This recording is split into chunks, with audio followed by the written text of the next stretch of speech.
Step into a medieval brothel in the year 1360, and you've just walked into one of the most dangerous places in Europe. Forget luxury or seduction. What you'll actually find are straw beds crawling with lice, air so foul with smoke, rot and human waste. It makes you gag, and women forced into this life as teenagers, many no older than 12. Around you, drunk clients fight with knives, thieves prowl the halls, and the risk of catching a deadly disease is almost guaranteed. Gonorrhea, plague, leprosy, take your pick. There are no cures, no protection, and no escape. For the women trapped here, every night means surviving beatings from clients, exploitation by brothel keepers, and the constant threat of infection. For men, the promise of pleasure quickly turns into burning pain, theft or worse, waking up dead in a gutter before sunrise. Even the church profited from this misery, taxing the very places it condemned from the pulpit. The hypocrisy was staggering, but the suffering was real. So ask yourself, would you survive just one night in this world of filth, violence, and disease?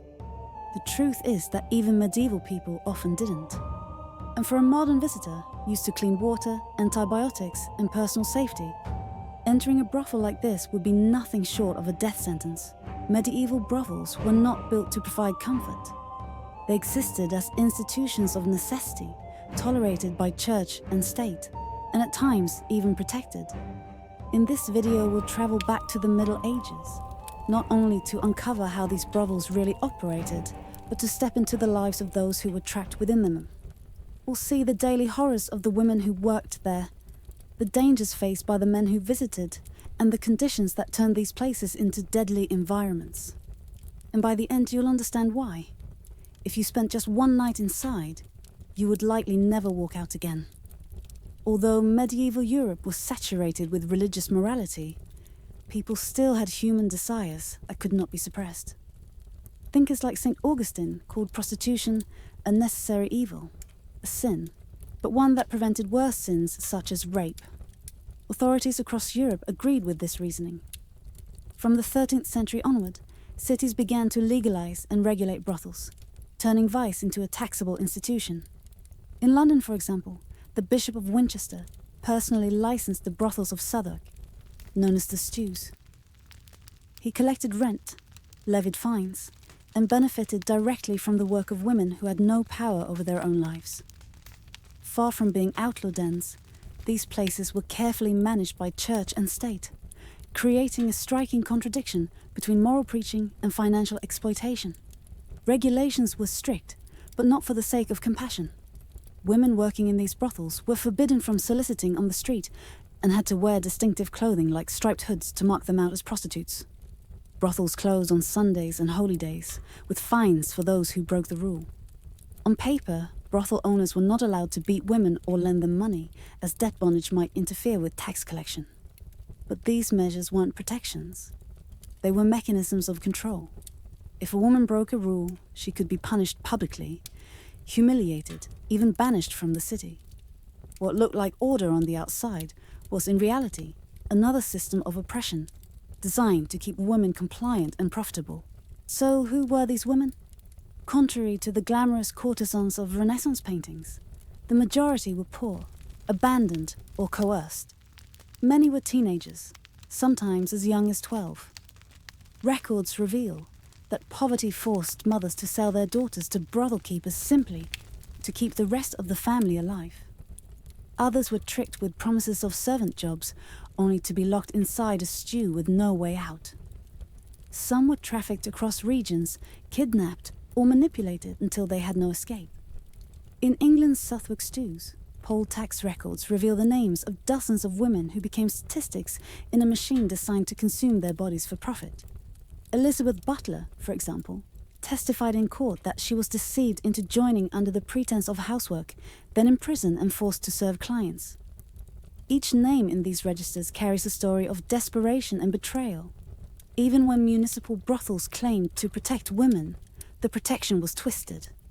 In Dijon, France, the authorities created a municipal brothel to shield women from widespread rape on the streets. Yet that protection meant being locked up, exploited, and stripped of freedom. These women were not in control of their destinies. They were trapped between the brutality of the streets and the brutality of the brothel walls. To call it protection was to disguise imprisonment.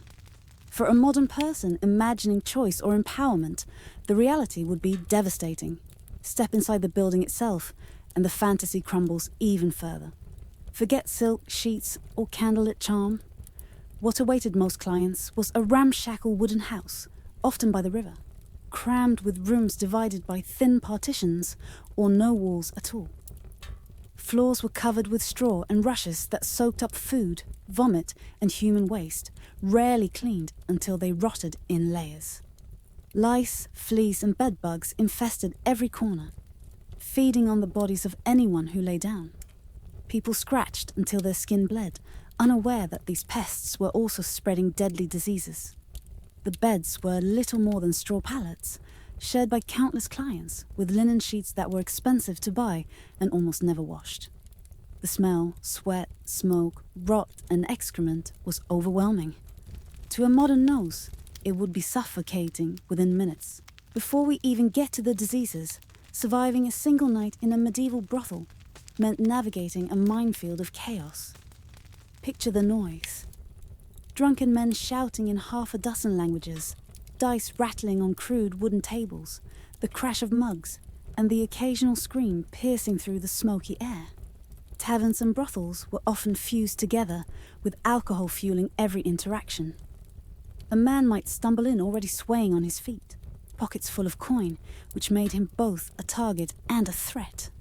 For the women forced to greet him, his temper could turn violent in an instant. You weren't walking into a controlled environment.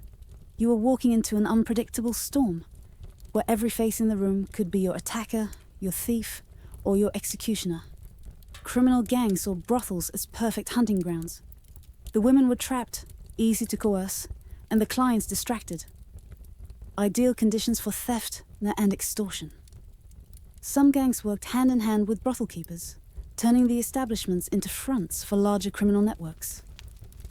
A client might enter for a night of pleasure and end up robbed, beaten, or worse, found floating in the river by morning. Riots and revolts often targeted brothels first, not just because they were dens of sin, but because they symbolized corruption and exploitation. In 1381, during the Peasants' Revolt in England, mobs attacked Southwark, torching and looting its stews.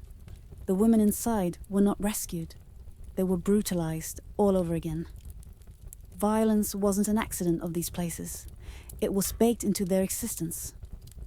Then there was the hypocrisy that hung over every encounter like smoke.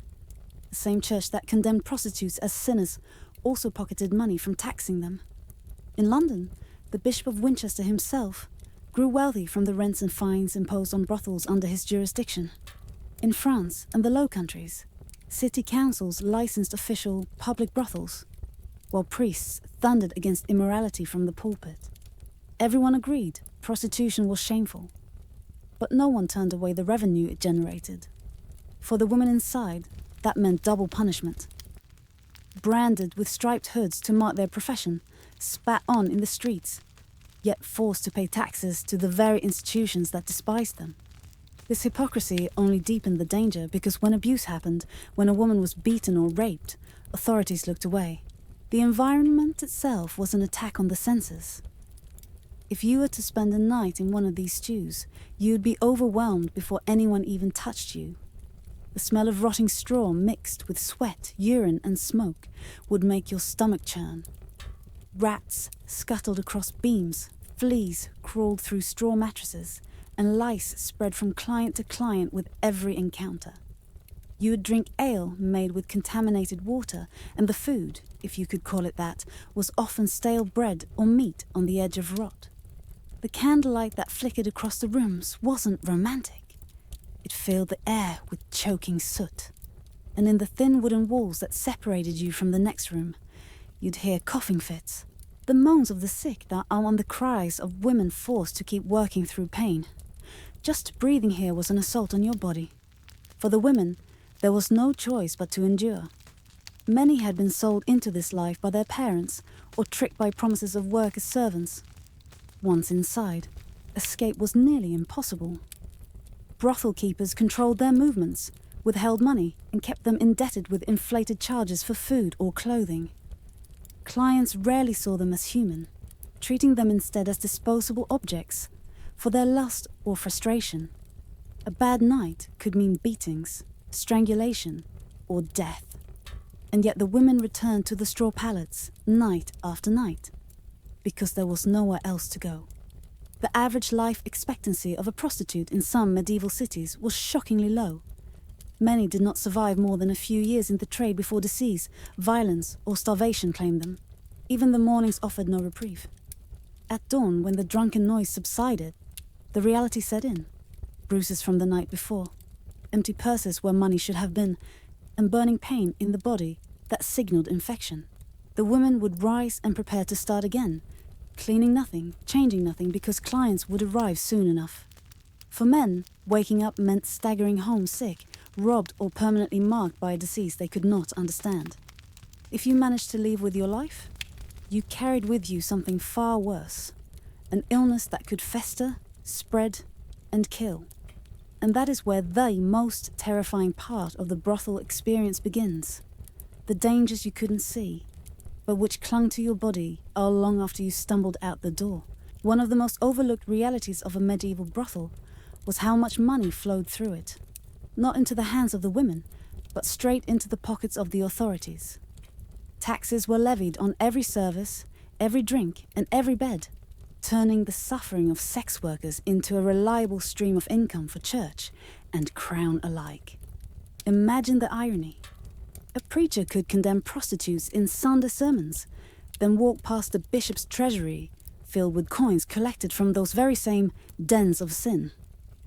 For the modern viewer, it's hard to overstate how normalized this contradiction was. It wasn't just tolerated, it was systematized. Beyond the money, there was the constant surveillance of morality.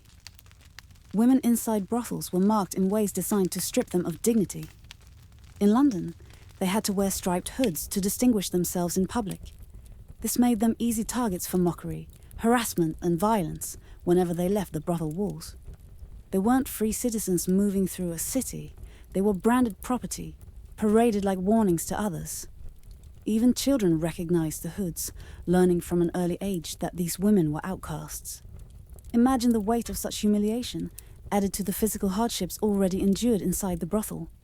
And then there was the illusion of regulation. Rules claimed to protect women from beatings, exploitation, or confinement.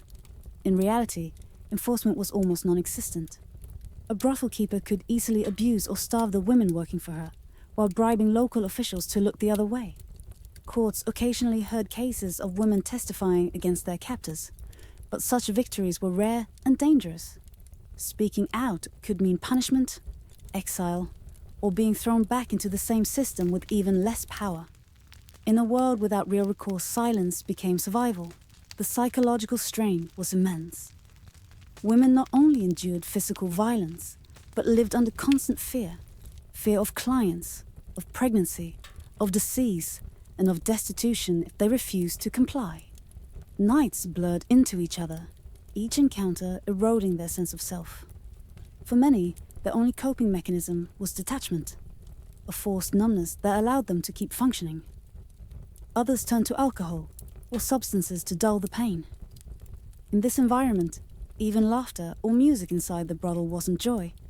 It was distraction, a desperate attempt to pretend life wasn't collapsing around them. Men too walked into brothels knowing they were gambling with their safety. A drunken fight could leave them stabbed or robbed, and rumors about infections spreading from these places haunted communities. Yet still they came, driven by loneliness, lust, or social expectation. For young apprentices or students, visiting a brothel was even considered a rite of passage, encouraged by peers and tolerated by authorities. What no one admitted openly was that stepping through those doors was like tossing dice against fate. Whether you left satisfied, beaten, or diseased was pure chance. All of this, the money, the humiliation, the false promises of regulation, the ever-present violence, create a backdrop of constant instability. A brothel wasn't just a building, it was a machine that consumed people. stripping them of health, dignity, and future. And it's in this fragile, toxic environment that the greatest danger of all lurked unseen. Because even if you dodged the knife of a thief, even if you survived a drunken client's rage, the silent killers were already waiting. You could not see them, but they would follow you home, growing inside your body until it was too late to stop them. Another horror rarely spoken of was pregnancy. With no reliable contraception, women in brothels face constant risk of becoming pregnant by clients who vanished into the night. Some pregnancies were carried to term, resulting in infants born into squalor, with no fathers and no future beyond the same cycle of poverty.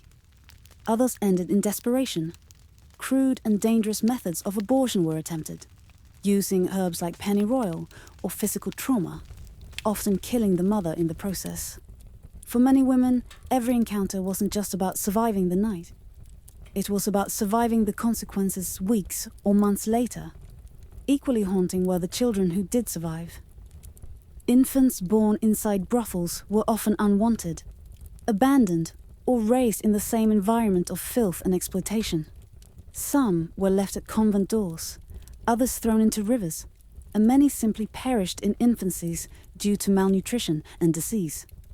Those who lived sometimes grew up within the brothel itself, surrounded by violence and forced to take on work as servants, errand runners, or eventually sex workers themselves. Imagine the trauma of a child's first memories being filled with drunken fights, screams, and the stench of unwashed bodies. Survival for them was just as unlikely as for their mothers. And then there were times when brothels themselves became pawns in larger games of power. Armies on campaign often raided or set up temporary brothels near camps, subjecting women to military exploitation on an even larger scale. During wars, women in established city brothels were sometimes forced to serve soldiers en masse, treated as spoils of war rather than human beings. Rioting mobs, too, targeted these places as symbols of vice, but rarely spared the women inside. Instead, they were violated yet again, punished for simply existing in a world that had given them no escape. In these moments, the brothel wasn't just a site of personal suffering, it became a stage for the cruelty of entire societies. One of the most chilling realities was the cycle of forced motherhood. A pregnancy inside a medieval brothel rarely meant joy, it meant danger. A woman's body was already weakened by malnutrition, exhaustion, and repeated abuse, so carrying a child to term often put her life at risk. Childbirth in medieval Europe was deadly enough for ordinary women. Inside a brothel, and with no midwives or proper care, the risk multiplied. A mother could bleed to death in a filthy room, her body discarded as if she were just another piece of refuse. And if she survived, she faced the impossible task of caring for a newborn in an environment where disease, violence, and hunger were constant companions. The children born in these places were often invisible casualties of the trade. Without fathers or legitimacy, they carried a stigma from the moment they drew breath. Many were abandoned at monasteries or parish churches, left swaddled on cold stone steps in the hope that someone would take pity. Others died within days, their tiny lungs unable to withstand the stench and infections that filled the air. And for those who survived, life often circled back to the very same rooms. Little girls groomed for prostitution as soon as they reached adolescence, boys pushed into crime or servitude. The brothel didn't just consume the women, it devoured their children, perpetuating a generational curse that society refused to acknowledge. And when war erupted, the nightmare deepened. Soldiers viewed brothels as extensions of conquest, seizing women as spoils or forcing brothel owners to hand them over in bulk. Chroniclers record armies descending on towns and using the women of brothels until they collapsed, sometimes killing them when they were no longer able to stand. In sieges, invading forces torched brothels as symbols of corruption, but often only after brutalizing every woman inside. In these moments, the brothel shifted from being a house of coerced labor to a theater of war crimes. What makes this horror so disturbing is that it wasn't an exception, it was expected. For women already trapped in the trade, conflict turned their living hell into something even darker, stripping away the last shreds of survival. And even if you survived the fights, the next danger was invisible: disease. Gonorrhea, known as the burning disease, was rampant. Men described the agony of urinating as if fire coursed through their bodies. Remedies ranged from vinegar washes to inhaling pepper, none of which worked. Physicians sometimes slapped infected organs to force out the pus, which did more damage than good. Without antibiotics, these infections spread throughout the body, sometimes causing infertility or death. Women often had no choice but to keep working while sick, passing the disease on again and again. Other diseases haunted the imagination. Leprosy terrified people. Some medical texts warned that even a leper's semen could infect others. Doctors recommended bloodletting or washing with urine to stay safe, treatments that only weakened patients further. And though syphilis arrived later, by the early modern era it ravaged cities, proving just how quickly sexually transmitted diseases could consume entire populations. Beyond STDs, the sheer filth of brothels bred skin infections, lice infestations, and stomach diseases from contaminated food and water. When plague swept Europe, brothels didn't empty. They filled with people desperate for one last night of pleasure before death, accelerating the spread of infection even further. Violence added another layer of horror. Brothel keepers controlled women with fear, forcing them into debt bondage by charging for food, clothes, or lodging. Clients often treated women as disposable, subjecting them to beatings, rapes, or even murder. Criminal gangs used brothels as fortresses, while rioters destroyed them during uprisings, brutalizing the women caught inside. Religion-fueled stigma. Prostitutes were branded with striped hoods, publicly shamed, and condemned from pulpits. Yet the same institutions that condemned them still collected their taxes. The hypocrisy was suffocating, and the women bore the consequences of every contradiction. Now picture yourself a modern visitor walking into this world for just one night. The smell alone makes you gag, but you're forced onto a straw bed crawling with lice. A rat scurries across the floor. You drink ale brewed with polluted water, unaware of the bacteria coursing through your body. Within hours, an untreated cut on your hand becomes infected. By morning, you feel the burning pain of gonorrhea, a disease with no cure. If thieves haven't robbed you, a drunken client might attack. Even if you crawl out alive, the infections alone could kill you within days. For medieval women, this was not just one night. It was their entire existence, a cycle of abuse and illness repeated until their bodies gave out. It's tempting to treat these stories as distant curiosities, but they are testimonies to real lives. The women inside these brothels were not faceless sinners. They were human beings, daughters, wives, mothers, forced into impossible choices by poverty and coercion. Men who visited were not always predators either. Many were lonely, desperate, or simply trapped in the same unhealthy systems. Brothels may have been tolerated by the authorities, but they were condemned by society, leaving everyone involved caught between exploitation and shame.